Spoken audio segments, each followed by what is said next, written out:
මේ ඉන්නේ වෘත්තීය නීතිඥවරියක්.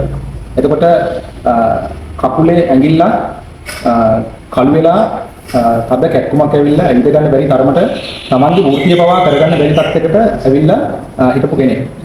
මම වෘත්තීය නීතිඥවරිය. ඇත්තටම මේ කකුලට මාස දෙක තුනක් ගොඩාක් බෙහෙත් කරා.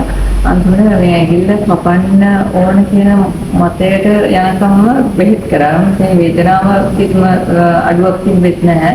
මේ වේදනාවට දුන්න බෙහෙත් වලට නිදිමත ඇරෙන්න මේකේ වේදනාවේ කිසිම අඩුවක් තිබෙන්නේ නැහැ. ඊපස්සේ මම සෝමනසේ ගැන YouTube එකෙන් දැනගෙන මට ඇත්තට විශ්වාසයක් තිබුණා උඹලා බෙහෙත් වලට හරියන්නේ නැති නිසා ඒතර වෙන මොකක් හරි මේ අමනුෂ්‍ය දෝෂයක් හරි මොනවාරි දෙයක් වෙන්න ඕන කියලා.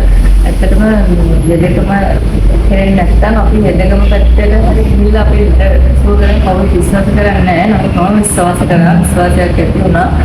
ඇත්තටම තාම පිටිකාරයක් ඇතුළත මට ඉඳ ගන්නවත් බැරුව හිටියේ. කිසිම කාලයක් ඇතුළත ස්වාමීන් වහන්සේගේ මේ අධ්‍යාත්මික ශක්තියෙන් මගේ කකුල දැන් හොඳටම හොඳයි.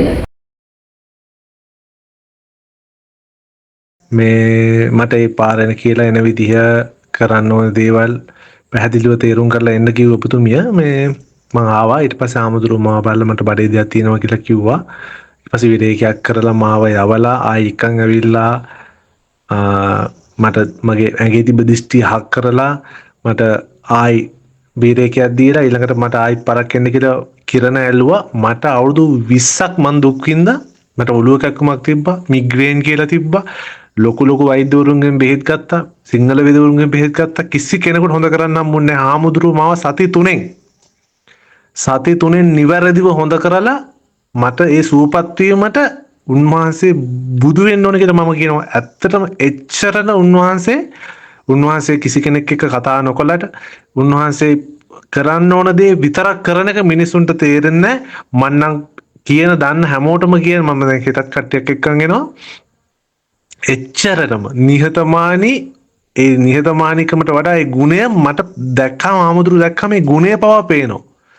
ඒ ආමුදුරන්ට තියෙන බලය මා ඒ කියන්නේ ඒක මම දුක් විඳපු හින්දා දන්නවා ඒ ඔළුව කැක්කම කොහෙවත් ගිහින් හොඳ කරන්න බෑ කියලා. මම බෙහෙත් ගත්ත හින්දා දන්නවා, බෙහෙත් බිව්ව හින්දා දන්නවා. ඒ මගේ කුසට මගේ ආමාශයේ තියෙන සැහැල්ලුව ඒක අති විශිෂ්ටයි. ඒක ඇත්තටම අති විශිෂ්ටයි. මගේ ආමාශයට තියෙන සැහැල්ලුව මට අවුව යන්න බැරුකම තිබ්බා. ඒක මට තේරෙන්නේ නැහැ. මට කියන්න මගේ නම් ඔළුව කැක්කුමයි ඒ ඔළුව කැක්කුමක් කියන එක ඉවස ගන්න බැරි ඔළුව කැක්කුමක් තිබ්බේ. ඒක හැමදාම ඔළුව කැක්කුම තිබ්බ කෙනෙක් විතරයි ඒ දුක දන්නේ. ඒ හින්දා බොහොම ස්තුතියි මට මේ සම්බන්ධ කිරීම සම්බන්ධකම ලබා දුන්නට. බොහොම ස්තුතියි.